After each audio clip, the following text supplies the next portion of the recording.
Well, hey everybody, John Redlin here, and this is hashtag Ask for Honesty, episode 14. Yes, bit late. Apologies. I'm very, very sorry. I've been very busy the last couple weeks, but basically, I'm going to be keeping up this pace of trying to do 2 a week as long as you guys keep sending great questions like you have been. I'm going to have a hectic couple months coming up here, and I'm actually going to inform everybody as this show goes on. I will update in future videos, so make sure to stay tuned. I don't know if I have a bell that you can ding to get notified of whenever I post a video, but if my channel has a bell, go ahead and click that. You'll probably have it ringing a couple times a day because I tend to post a lot of videos. But anyway, as far as Ask for Honesty, if you want to send a question, please comment below. I will include it in one of the next week's episodes. So in this, as example, it would be 15 and 16 coming up later this week. Or hit me up in DM on Twitter and make sure to just, ask a few questions there. Let's between 3 and 5, depending on the week. If you ask 5 and I skip through a couple of them, don't be surprised if I get a whole lot of questions. Otherwise, what I'll just do is if a bunch of people send me multiple questions, I'll just split them into the 2 shows. So just letting you guys know that right there. I'm not ignoring, I'm not trying to rush through, but I may just start doing that. If people ask multiple questions, I may just split them among the shows. Also, check the pinned tweets that I put up on Twitter. Tuesday mornings, Thursday mornings, use the hashtag Ask for Honesty, wrestling, music, or movie-related questions. So anyway, let's just dive right into the questions. And again, I'll update you guys throughout here on what my hectic schedule may be, because we have Bobby A from Facebook. Bobby, always enjoy talking to him. He's got a couple New Japan-related questions. Thank you, Bobby, for asking these. Who do you want next to challenge GOD for the tag titles? Guerrillas Destiny, Tama Tonga, Tangaloa. Well, they face Evil and Sonata at Dominion, which they're great matches, but we've seen them a whole lot. I'm not sure who else you could really bring in unless they make unlikely teams like maybe Makabe and Yano, but they did that recently also.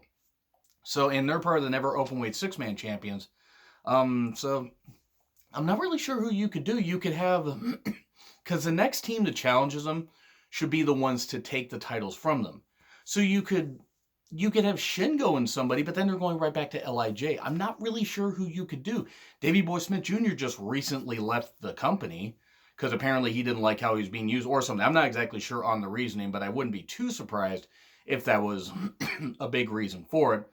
I'm not really sure who you could bring in. I mean, you want to bring in the Briscoes in New Japan again? Really? You want to bring in the Briscoes? No. Sorry, the Briscoes act is beyond stale to me. I would bring in LAX from Impact. Maybe they could work out a relationship, this kind of stuff, and have a fun little match or whatever on the G1 finals. Now, I'm not saying LAX would need to win, but it would at least be interesting. I'm talking the new LAX. I'm not talking Homicide and Hernandez, even though they're great. Other than that, I mean, what are you going to do? Bring a tag team from AEW? And nothing against the AEW tag teams. What are you going to do? Bring in the Young Bucks for that? Because the Young Bucks ain't going to win because we know they're not going to win. The next team they form needs to do something. I mean, I would say if Okada wasn't the IWGP Heavyweight Champion, I would have Okada and Tanahashi challenge. Why the hell not? Or, yeah, because there aren't a lot of tag teams. That's one thing New Japan needs to do, is they need to bolster their tag team division. So one thing that disappoints me from seeing some footage or, matches and stuff like that and formats from New Japan's tag teams from last year, or, the last few years or whatever, even before I was able to start watching live. They had a pretty loaded tag team division. Gallows and Anderson. If Gallows and Anderson come back, if their contracts are up in September and they go back to Japan, yes, absolutely, have them do it. Even though it'd be Bullet Club, you could do some more in faction stuff and everything. You could have a whole lot of fun with it. Because I can't really, what the hell else are you going to do? Have Ayato Yoshida and Shota Umino team up? I mean, they were good at, they didn't get a win in World Tag League, but why the fuck not? What else are you going to do? You can't push Roppongi 3K above the junior heavyweight division. I mean, you could, but it wouldn't necessarily work. GOD would eat them alive. So I'm not really sure who else you could do unless you want to make a partnership with AEW and stuff like that and have the Bucks come in and build a team up along as things go on. I would say Hanare and Goto. Let's just throw Hanare and Goto as a team. I think they could work pretty goddamn well as a team. Why the hell not?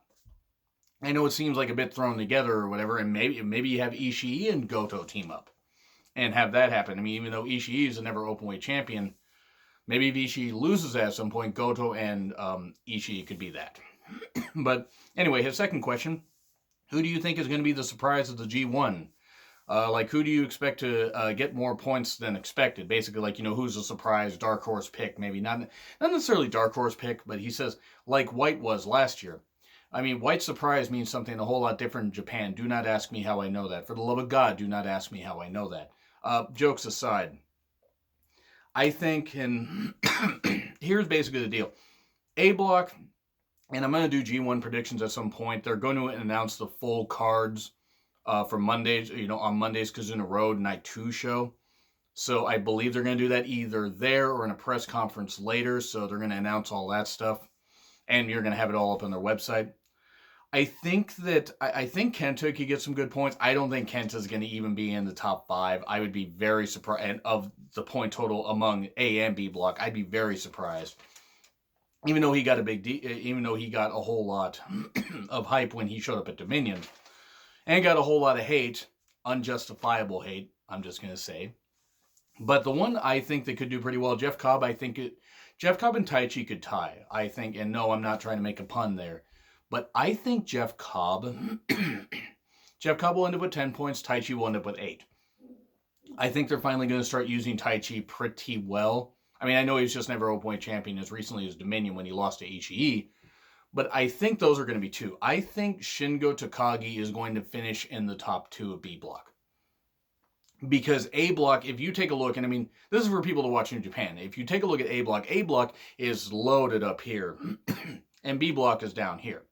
And that's nothing against. I mean, even a John Moxley in B Block. And I think he's going to do pretty well. Now, him being in the finals, I wouldn't be against. But Cobb and I think Takagi will get the most. Shingo Takagi will get the most points out of him, Cobb, and Taichi.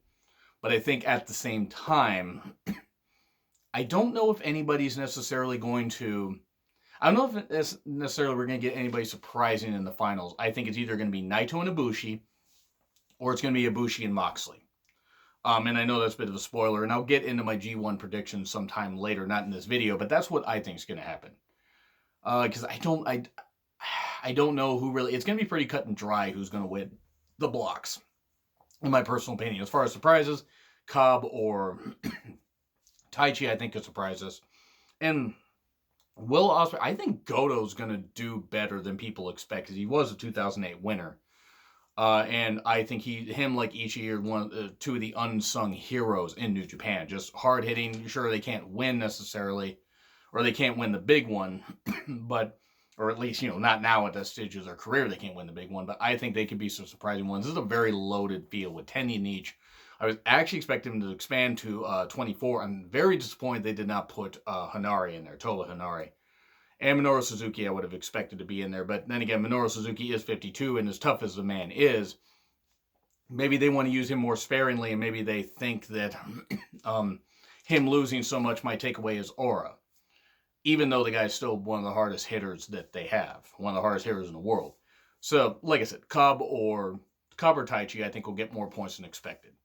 And then WWE NXT guy, who are 10 really cool people that you enjoy talking to and following. This is where it's going to sound like I'm burying people, so following. Well, let's just say talking to first.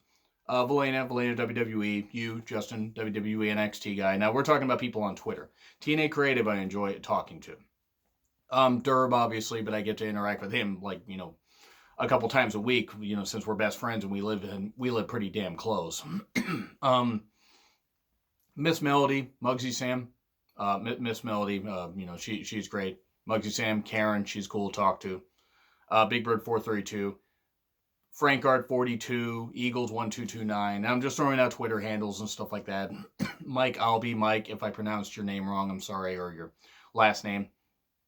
And not necessarily in that order, but those are some people. I mean, and then following, I love following accounts. Like, I love following Big E's account. I love following Becky's account. Big E in particular, just, his fucking humor is just absolutely great. Piper Valentine's another person I enjoy talking to, and Catwoman 13. Those are two awesome, smart, and beautiful women that I just enjoy talking to. Like, at length. One, Nicole Piper Valentine, I've been talking to for quite a while, but still, she's really cool. Valena is somebody I got to put over. She puts out some really, really good YouTube content. You should be checking out her videos. put up a really good thing about dream matches, AEW versus WWE, and a rant about Jim Cornette and what he said about Sonny Kiss, which, I'm just going to say this right here because I told her this, I told her this in DM, so I'm not telling tales out of school. Whether I agreed with stuff she said or not, I can totally see where she's coming from. And that's a nice thing about being a wrestling fan. You actually can interact with people that maybe you don't agree with and everything, and you can actually have some really cool people to talk to. And at times in debates, she challenges me, and not in a bad way, in a pretty good way. So I really appreciate that. But everybody that I mentioned there, and there's tons of other people. I enjoy talking to so many others. John Garces, Art Wonderfluff, plenty of people. If I left you guys out, don't take it personal. I follow so many cool accounts. WrestleRant on Twitter. I mean, Graham's freaking awesome. Jared, Farron's53, he's really cool. Jeremy8911, Zach Donegan. I know I'm going way beyond 10. Graham's girlfriend, Alexis. They both apparently really enjoy my videos, despite the fact I'm usually yelling a whole bunch. Those are some cool people. I'll just leave it at that, because otherwise I could be here all day doing this, and I got some other question to answer, but I hope I answered that question really well. I do enjoy talking to you, Justin, by the way. I really do. Keep doing the great arcade stuff and the great reaction videos that you do. V3, Breaker, Derek, favorite and least favorite movies by genre. I answered something similar. I believe it's from AJA T800. So I'm going to be quick here, but favorite horror movies, Psycho would be one. That would be right up there. Least favorite, Nightmare Man, Satan's Little Helper. I hated that movie so much and wanted everybody to die. Everybody that was involved in that movie. Everybody that was involved making it. Just let him die. Let him actually die. No, kidding. I just hated the movie so much. Drama. Least favorite drama, I can't really think of one. The Departed's a really good one. There are others that are pretty damn good. I don't know if Rear Window would qualify as, no, Rear Window would be more thriller. Monster movie, The Host. Least favorite, probably Jaws 4. Everybody get on the floor and do the dinosaur. Well, Jaws the Revenge. Action movie. I hated X vs. Sever. Absolutely hated that. Then Die Hard would be my favorite. Comedy, I always love the Naked Gun movies. Least favorite comedy, pretty much anything with Amy Schumer in it. I just don't like Amy Schumer. I don't think she's funny at all. Anime, I can't think of a least favorite anime that pops up in my head, but as far as anime movie, favorite would be Princess Mononoke, probably. I like Paprika, though I admit Paprika is way down here compared to Princess Mononoke. Howl's Moving Castle is also really, really good. Animated movie, like not anime. Titan AE, I feel, is vastly underrated. Least favorite, I'll say, live action, most recent live action movie that I absolutely hated was Aladdin. I fucking hated Aladdin. And as far as least favorite horror for a while, at least recently, was The Silence. Hated The Silence. But those would be some. Sorry, Derek, if I didn't answer all that stuff. I might actually do a list at some point. I actually have a list of favorite horror movies of the last 25 years I'll be doing at some point. Shout out to at AbbyVX for that. Or for that inspiration. But then Critical Sting on YouTube. What are your favorite best factions of the past 15 years? I liked Evolution at least in 2003, 2004. I liked the Nexus till Cena buried him. I thought Fortune was pretty good.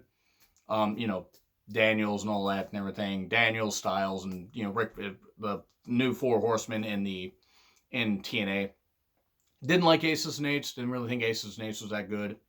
Didn't like Dixie Carter's group, Dixieland. I didn't think it did anything for Magnus, who's now Nick Aldis. That's my opinion. Again, just in case somebody happens to send this clip to him. I got nothing against Nick Aldis. He's doing a great job as NWA champion. And had a terrific match with Marty Scurll. But I didn't necessarily care for the stuff with Dixie Carter, because I don't think Dixie Carter was ever worth the TV time that she cleared for herself. As far as factions, yeah, it's nothing really leaps out. The last 15 years, nothing really leaps out besides those few. I didn't mind Planet Jarrett because... Actually, I can't remember Planet Jarrett. Planet Jarrett was... Or it's Team Jarrett, but... Because... Who else? Main Event Mafia. Main Event Mafia was a good one. But Jarrett, when Jarrett had AMW, America's Most Wanted, on his side, they were a pretty cool trio and stuff like that. I like them. Main Event Mafia, though, would be one that I particularly enjoyed. World Elite, I thought, was one that could have been a whole lot better, but they weren't. Because they weren't used all that well. Everything else, I mean, come on. Like, I can't really think of that many more factions. Sorry. Favorite makeshift unlikely tag teams. I did not think Breezango and Fandango would work, and they did. I will give them that much credit. Daniels and Styles, I didn't think would work all that well, even though I knew that they were a great tag team. Or they could be they were great singles wrestlers. I didn't think it would work. They actually did work pretty well. This is a lengthy one here. I did not think at all that Raven and Saturn would work in WCW, and they did. They worked goddamn well. Jericho and Christian, I knew they were friends, but boy, were they a really good team. Edge and Hogan. Edge and Hogan was actually pretty good because Edge was essentially carrying Hulk Hogan, who had to be carried by that point. Undertaker, I can't think of anybody that Undertaker teamed up with that was like unlikely that I really enjoyed. I liked him and Kane teaming up, but they weren't really an unlikely tag team, even though they were rivals for a while and then teamed up. Yeah, that's a really big one that I'm probably just gonna have to answer again at some point. Yeah, sorry if I kind of skipped over that one, but it's like more I thought about it, I go, boy, I'm gonna have to come up with some other ones. Yeah, because we'd have to go back. Like, I would say actually Brian Pillman and Barry Windham. They were a really goddamn good tag team, and then Shane Douglas and Ricky Steamboat were a good tag team. Those are two unlikely ones that I wouldn't have pictured would have worked. Terry Gordy and Dr. Death Steve Williams, but they were teaming up in All Japan for a while, so maybe they were unlikely as far as U.S. audiences go. Worst pay-per-view names, Great Balls of Fire, come on. Stomping Grounds, come on. New Blood Rising.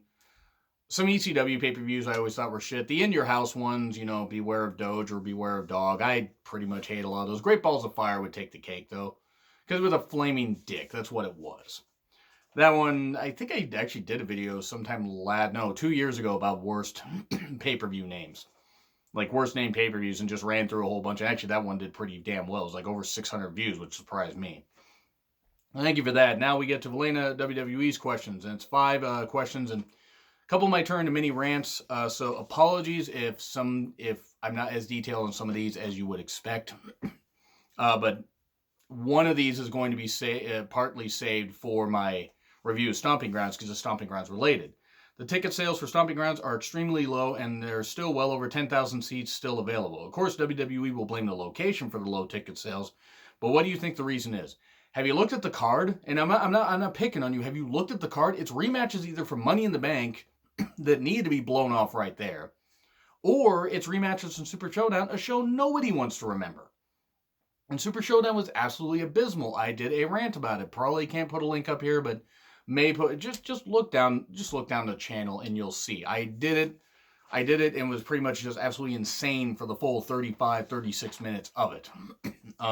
Thank you guys for over 700 views on that, by the way. The reason the Stomping Grounds ticket sales are so goddamn low is because, one, they can't run the Key Arena because I believe the Key Arena is being renovated right now. That's in Seattle. So they picked the Tacoma Dome. It's a good thing they didn't try to pick anything else. They should have just picked Everett. They should have just picked Everett. But the problem is they're overshooting because they think, okay, we haven't brought a pay-per-view. The last pay-per-view they brought here, Over the Limit 2011, 8 years ago. And I went to that one, and it was pretty much shit besides Orton and Christian and being able to see Bret Hart live, even though Bret Hart couldn't take any bumps. He did the sharpshooter, and I was a happy, happy fan. Probably happy fanboy, but whatever. Bret Hart's my favorite wrestler of all time. With this, again, have you looked at the card? Have any of you looked at the card? It looks fucking abysmal. We are 1 week away from it happening. 1 week. And there's, 5 matches announced? It's Rollins and Corbin rematch from Super Showdown. It's Kofi and Ziggler, another rematch from Super Showdown. Lacey and Becky, so that's a rematch from Money in the Bank, which whatever, that feud could still have something. I think they need to kind of blow it off after this. But that's something that I think they could get something out of. Bayley and Alexa, SmackDown versus Raw, because they don't have any other women like Ember or Liv or anybody like that they could use on the fucking roster to face Bayley. Nope, let's put Alexa, concussed Alexa made of glass. Let's put her there. Let's put her in that match. But anyway, so that match, and then there's one other, and I can't even think of what the fuck it is. I think there's going to be a U.S. title match. There's like a 5-way match on Raw tomorrow where they're going to announce, or the winner of that gets to face Samoa Joe at the pay-per-view. The show is extremely thrown together. Tacoma isn't exactly a great place to go to. I mean, I'm sorry, it's not. The Tacoma Dome is not the best venue. The parking is really fucking lousy. I haven't been to the Tacoma Dome since 2003 when I went to a concert. I can't remember what concert. I think it was Britney Spears. I think I went there. But the parking was absolutely abysmal. And I've been by the Tacoma Dome since, even as recently as like last year, and the parking situation was not all that good.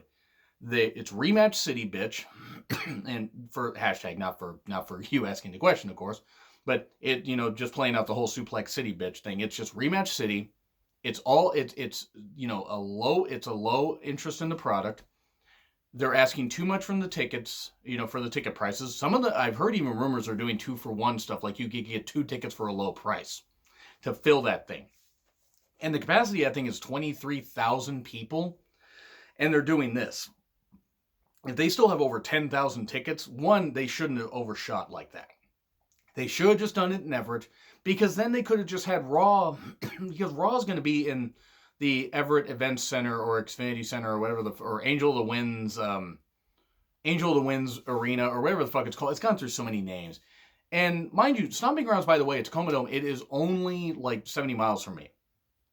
I could probably leave work next Sunday, ask to leave work at 1:30, drive down there, buy a ticket at the box office, and probably still get a good seat. I'm not going to, and I'll tell you why I'm not going to. I'm not going to invest extra money in WWE beyond the network and beyond maybe a couple shirts and stuff that I buy. I love most of the talent. I really do. I'm rooting for even the talents that I don't necessarily like. I want the show to be good. I don't want the show to be shit. It's going to be shit. Or it's going to be painfully average. It is a very thrown together show.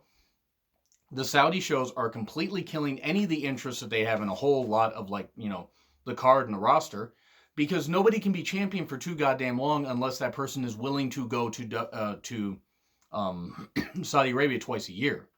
Like Seth Rollins is willing to go. I'm not going to fault anybody if they're willing to go. I don't agree with it, but whatever. But with Stomping Grounds, and why I'm saying it that way, I don't know, they're overextending themselves. They should have just put it in Everett. Because Everett, I think the capacity for that place is around 10 to 12 grand. Something like that. That would have been enough, and they would have actually sold that place out. But also, they would have been competing with a local promotion, Without a Cause, that's actually going to be having a show that same day as Stomping Grounds. Now, they had already scheduled that day before. Many other people are going. I'm not going to be going to that because you guys demand content, and I took an oath to watch wrestling so you don't have to. So the Derb is going to be at that Without a Cause show. I think it's called 5 Moves of June. And great stuff, great atmosphere and everything. And I wish nothing but success for that promotion. I will be back in August since they're running a show the week after SummerSlam. But that aside, they could have had it in Everett and I still wouldn't have gone. Because it's just not worth investing in. That's why they haven't sold enough tickets. Nothing's worth investing in anymore. You talked about how you're losing... Maybe passion's the wrong word, but losing interest or whatever, and so many others have talked about it. Because there just isn't enough compelling shit going on in WWE. That's why they're unable to get a lot of momentum going, and why they are struggling so much to fill the Tacoma Dome. But again, they're also overshooting how much interest there is in their product. If they had hyped this thing up since March, if they had put this up and said, hey, we're going to have this pay-per-view in March, and given it 3 months, I guarantee you it still wouldn't have sold out. They probably would have sold some tickets until right after WrestleMania, maybe a couple weeks after WrestleMania, and it would probably be like maybe 60% full. That's probably what they're going to end up with. They may paper the fuck out of that thing to fill it up, but it's not going to matter because half the crowd isn't going to care. So I would not be surprised at all if that thing is only like, say, half full, which it could be. They could just move everybody to one side and just shoot the crowd shots where they're going to just have it, everybody's, hearing this kind of stuff. And then meanwhile, if anybody's cutting a promo, they're cutting a promo to the camera and, say, over there and nobody's there because nobody wants to come out and tune in because fans aren't being given a reason for it. That's pretty much it. So now to move on to your other question. Sorry for taking so long on that one. Question number 2, with AEW's All Out selling out within 15 minutes, do you see them as legitimate competition? There's definitely a large demographic for them, that's for sure. They are a legitimate alternative, not competition yet. Will they scare WWE? They're going to trouble WWE. But AEW isn't the only company on the rise right now. Yes, it is a big deal that All Out sold out. They might want to shoot for a bigger venue next time.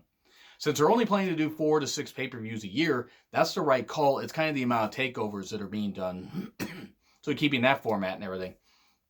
Do 4 to 6 pay-per-views, and then people won't mind shelling out the 40 to 50, $60 or whatever per show. Because if you're only doing that, then you're asking for between 240, like say 200 and 300 a year. That's basically what you're asking for. Between 2 and 320 or something like that. The whole point is they're not asking for $50 every single month. And they'll eventually maybe get their own streaming service and stuff like that, and maybe be able to do things for a low price. There is a market for them. They are going to do well, but it's going to depend on when that TV kicks in, because they can do these shows, and they're not spot shows because they're big hyped and everything. And Pharaoh's going to be at StarCast 3. I'm jealous for everybody that gets to meet Pharaoh. Pharaoh's the husky that Cody and Brandy have. But they are a legitimate alternative. They are not competition yet. And I'm not trying to shit on AEW. I want them to succeed. But they're going to need to make sure that the roster is locked in, that they have they have working relationships with other companies to build stuff, show that this is an all-inclusive place and everything, which is great. And I'm very, very happy for it. But they're going to have to prove week after week they can do it. Can they do it? Time will tell. As long as they run small venues, around certain areas and everything, and tape them, among a hot crowd and everything, and build up to doing occasional ones where it's like, okay, after a pay-per-view, we just sold out like a 15,000 seat arena. We're going to shoot our TV there. And the TV may actually sell out. If they have a good business plan and they do it where they don't overshoot and they don't get to where they're going in the hole on money, even though Tony Khan's got a lot of money and the Khan family's got a lot of money and people seem to have their heads on straight, everything should go well. But right now, legitimate alternative, not competition. And that's just the way I'm wording it. Because I've seen this before with WCW, and we know what happened with WCW. I'm glad that AEW is trying to differentiate themselves, but I need to see more before I think competition. But they will trouble WWE. New Japan is troubling WWE. Other companies are. There's a company that Alberto El Patron is starting, along with Chavo Guerrero Jr. I don't know if that one's going to do all that well, but Thunder Rosa's on it, so I might check out their first show. But other shows are popping up. Other promotions. Indie shows are drawing big crowds. I just referenced Without a Cause, running a show on the same day as Stomping Grounds. Even though they just run in a little bar, the Normanna Lodge, they still are drawing some big, big crowds, and are probably going to draw a pretty big crowd for that because people don't want to go to WWE. As long as AEW differentiates themselves from WWE, they will be a legitimate alternative. Could they be competition? Eventually, yes. It's going to at least be a year or two, I think, before they're competition. Because I want to kind of slow my roll, not, hit the gas and everything, and not be all like, oh, yeah, and then that happens. So I hope I answered your question pretty well there. And I'm sorry, by the way, if you guys have noticed, I'm kind of clearing my throat. It's a lot of allergies going on, everything heat. So I'm kind of exhausted, but wanted to power through these shows. So, question number 3. How would you book Bayley's SummerSlam match? Singles, triple threat, 4-way? Would you have Bayley drop the title of SummerSlam? And she says, I would really want Mandy or Sonya to take the title from her. I think Adam at A Freaky Dude suggested like Bayley doing like open challenges or something like that, or asked if I thought that was a good idea. I would take that idea and have her do open challenges. Say Ember's in the match. Say Ember and Bayley have a match at Extreme Rules. Sonya and Mandy attack after that. Okay, you have this big old schmaz and everything, and no, that's not a euphemism. And you build to a 4-way at SummerSlam. Maybe even throw Liv in there and stuff like that. You make it like an elimination match, and you give the ladies about, I'd say, 15 to 18 minutes. Well, 20. Give them 20 minutes. And here's why. Build it with maybe throw another woman on there. So, okay, so you'd have Ember, you'd have, Mandy, you'd have Sonya, you'd have Bayley, obviously the champion, you'd have Liv, and who the hell else would you have on there? I don't know who else. Let's just say a 5-way. This is a 5-way elimination match. Give every single woman enough time. have it come down to, say, Ember. Have it come down to Ember. Basically, the way I would look at it is I would have Sonya, and I'm just booking this literally on the fly. I would have Sonya take it from Bayley at SummerSlam. I would have her drop it. I think that Bayley's title reign will work, and I'm not opposed to Bayley holding it after SummerSlam, but I'm starting to think they're going to kind of sabotage her, and she's not going to have all the stuff all the shit, behind her that she should. Hell, throw Asuka and Kairi Sane in there. Make it just a seven way match. I know that seems like I'm adding way too many people here. Make it a gauntlet match, an elimination match, something. Just have a big old, insane brawl and everything. Give it 20 to 23 minutes. Give the women a goddamn chance to shine. I know it's like kind of getting everybody on the card, but you haven't featured a lot of these women. Where the fuck are Asuka and Kairi? And I'll get into that here in a little bit. They need to use their women more properly. Just fucking use them. And if you have Asuka and Kairi challenge the Iconics or whatever SummerSlam for the tag titles, fine. But include those 5 women. Give them 20 minutes. I would have Sonya be the one to take it from Bayley. Mandy gets eliminated because Sonya accidentally takes her out. Accidentally. And acts like that. And then Bayley tries to Bayley to belly on Sonya, and Sonya gets an arm submission or a leg submission or something like that. I haven't seen enough of Sonya's varied offense or whatever to really know what move they're going to give her. Have her tap out Bayley. That's how you establish a new force. And yes, Pride shirt. That's part of the reason why. But also because Sonya deserves a chance. Give her a chance to do something. If she flops as champion, she flops as champion. They gave it a shot. You can't go wrong really with either Mandy or Sonya, but I would have Sonya do it because I think it'd be just a little more shocking. So I would have Bayley lose it. Now, if Bayley didn't lose it, and you advanced on, had, say, Sonya beat her down the road, or Mandy beat her down the road, okay, then you build up like this whole thing with Ember, and you tell a long-term story. I don't think Bayley's the end game. Now, I want her to have a long reign, but I honest to God think that SummerSlam should be it, and Sonya should take it from her. Number 4, how would you book Sarah Logan as a singles competitor on Raw now that she has returned from injury? I'd say push her to the moon, in my opinion. And that's her 4th question, by the way. One, I wasn't aware Sarah Logan was injured. It would explain why she wasn't on TV. Even though I follow her on Instagram, whatever, I wasn't aware of it. She looked like she was having fun. If Lacey does not beat Becky as Stomping Grounds, and I don't suspect that she will, I think they're going to go with Lacey and Charlotte being a team, which I think might be a better way to do it. You could bring Lacey along even more, even though Lacey's got the chops and she's doing well. I'm not saying that there's anything wrong with Lacey. Maybe doing that with Charlotte would be a way to make them a team. Because I didn't even throw Charlotte in on that whole 5-way. You can make it a 6-way, like from that previous question. But Charlotte would have to be eliminated. I would have Lacey and Charlotte team up if Lacey doesn't win. I would have Sarah Logan beat Becky at SummerSlam. I'd have a bunch of title changes at SummerSlam because then you have the fall, you give new champions and everything. It's like the summer WrestleMania or this kind of stuff. It's the 3rd pay-per-view that Vince ever created. 4th pay-per-view. Fuck. Because he created Survivor Series in November of 87. He created the Royal Rumble's USA special in 88. January of 88. So SummerSlam was the last one of the big 4 he created. But it's like their WrestleMania. I would have Sarah Logan beat Becky. That's what I would do. If they don't think Lacey's ready, and I'm not saying whether she is or not. If they don't think she's ready, have Lacey team with Charlotte, push Sarah, have Sarah beat Becky at SummerSlam, give Sarah at least a run, because I think she could do it. I think she could, but you have to give her TV time. Let her run through people, Dana Brooke or others. Have her destroy Alexa. Have Alexa demand a match against Becky like right after Extreme Rules. And have Alexa versus Becky or something like that. And maybe versus another woman. Maybe throw Dana Brooke in there. And have like Alexa talking about how she deserves a chance. Dana Brooke got pinned, she didn't. And Sarah just comes out and just clocks her and destroys her. I mean, Sarah would make her appearance before that. But Sarah would just say, I deserve a chance, this kind of stuff. Gets the number 1 contenders match by being Alexa, say, the following week. And then you build up that feud. But yeah, okay, it would only be a few weeks, but you would have Sarah beat Becky, and that's how you would go with it. That's what I would do.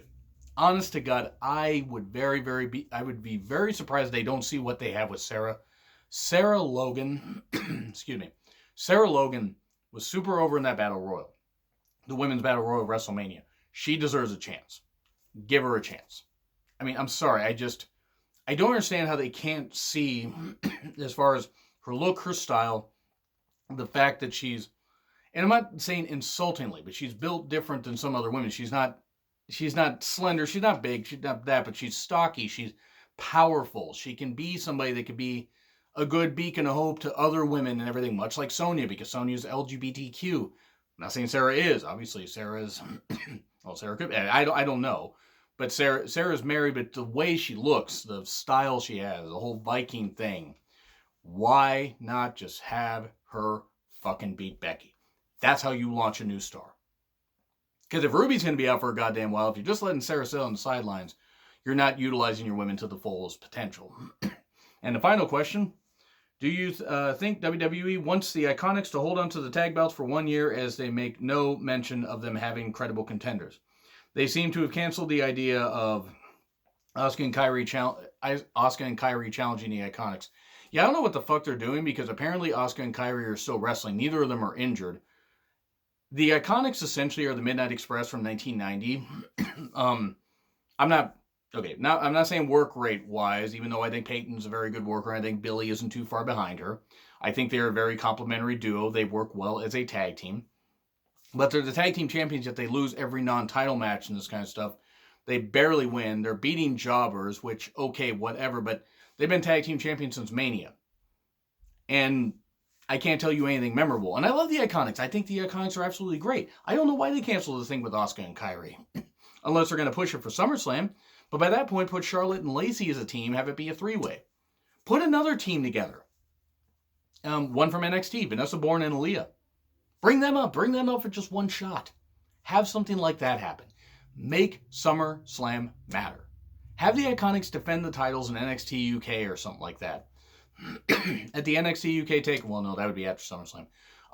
Have the Iconics do some stuff and actually defend the titles, because otherwise, what the fuck's the point? I'm going to eat some crow and say the Derb was right. They should have just created a women's mid-card title. I love the Iconics. I want the Iconics to succeed. They are successes, but I wouldn't be too surprised if basically they were essentially being buried while being champions. If that makes any goddamn sense. They're made to look like jokes. Sure, they still have the titles, but if they're losing every non-title match, what the fuck does it actually matter? I would not be surprised if they hold on to him for a year. If they defend him, say, at Mania, keep him, and then the titles are quietly dropped. I would not be surprised at all. I'm disappointed because WWE is pretty stupid with that. The Iconics could matter as champions. The women's division could have some good tag teams built right, but they've slopped it out and they've completely given up on it.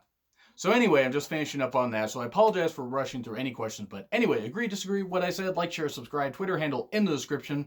I'm John Ritlin. I will see you soon.